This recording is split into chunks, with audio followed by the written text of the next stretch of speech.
Om Sri Sai Ram, Om Sri Sai Nadhaya Namaha, Om Sri Sai Parabrahmane Namaha. Last satsang we have talked about how the external situations, external objects create problems for us, and how mind is the sole source of the problem. Today we go a little bit deeper into this world of mind. The mind could be considered as the sole reason behind most of the problems that we experience. We can see that the situations and people around us can be triggering the emotions that we experience through our mind. But how we answer our mind is the key question and answer to most of our problems. What really is mind?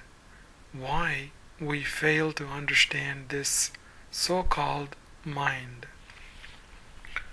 Our scriptures really analyze the faculty of the mind. Even the psychology and science have to agree with our ancient scriptures. Our great teachers, great Sadgurus, beautifully explained these aspects in a simple and logical way. For any beginning seeker, the teachers will emphasize the importance of this mind and how to overcome the difficulties it can impose. So where is this mind? What is this composed of? Mind can be divided into 4 faculties.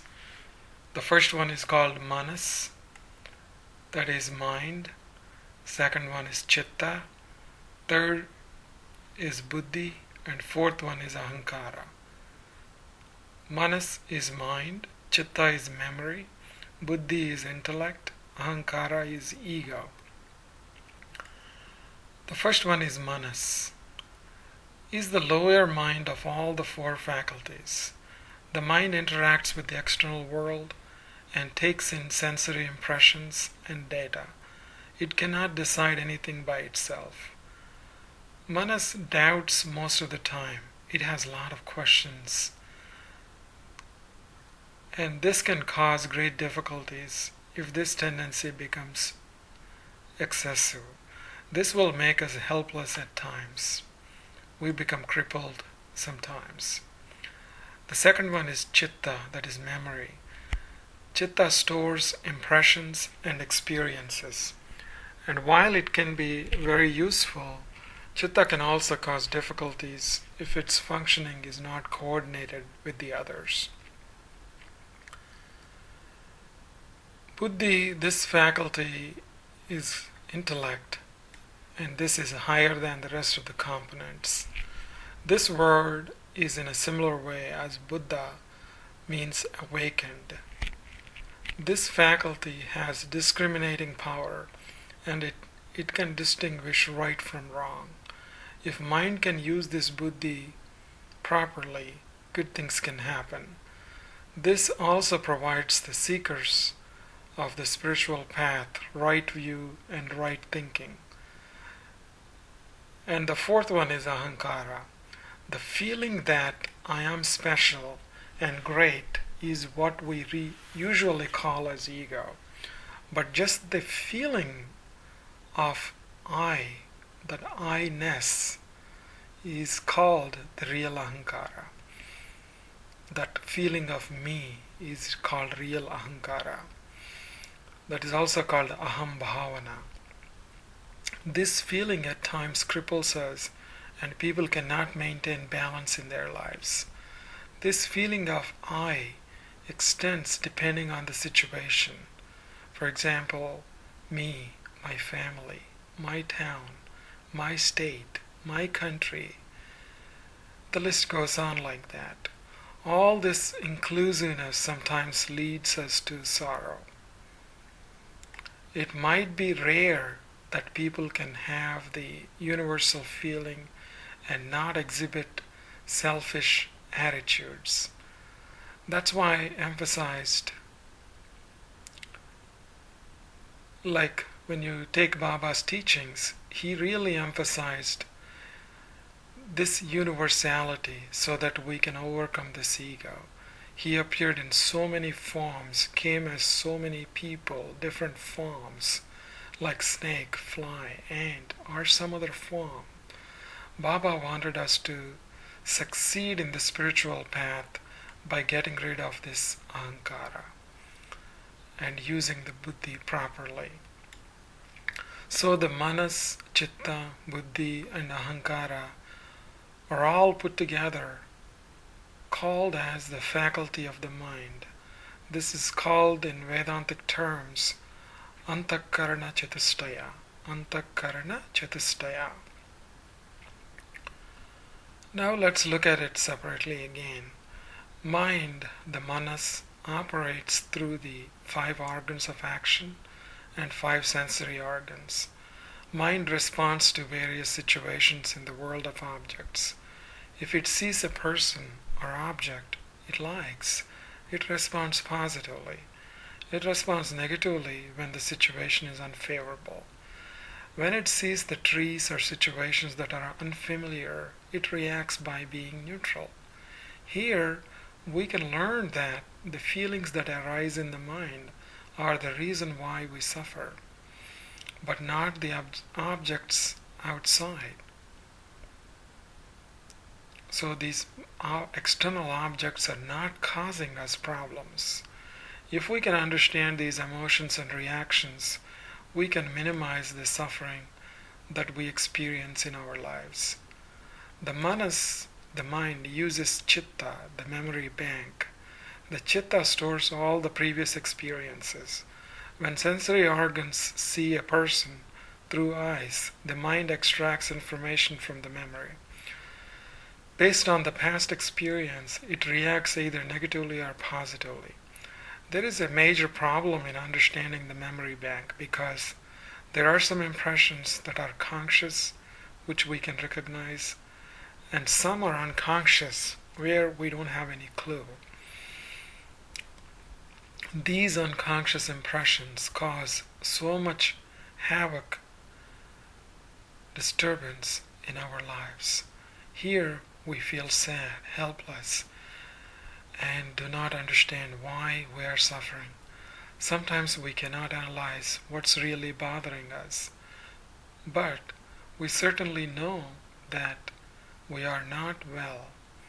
These impressions could be from past lives or suppressed memories from this life itself. This chitta always roams around food, desire, and sleep. The ego also comes into the picture along with the others. In this pursuit, greed, jealousy, virtuous things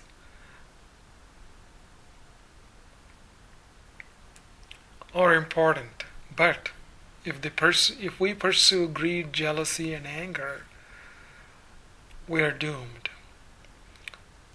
So, if our memory bank is filled with good things, and then we attain some spiritual inclination and we develop some faith towards our teachers, and then we do not deviate from our peaceful life.